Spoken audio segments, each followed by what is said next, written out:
I don't think palladium is going to be cheap for too long.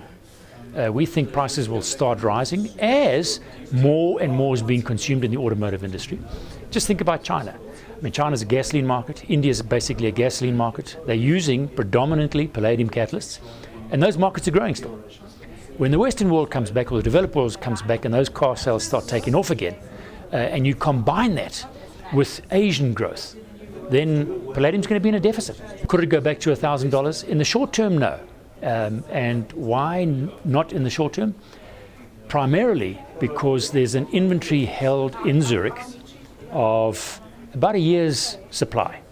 Okay, now that inventory is held either by investors, some could even be by the Russians themselves.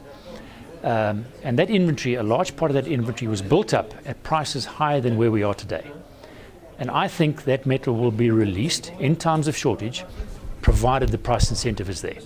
So what I don't think will happen is that it will allow the prices to suddenly go back to 1,000, because that metal will be mobilized, I think, prior to that. So we think it's going to be a slower increase in prices, but an increase nevertheless.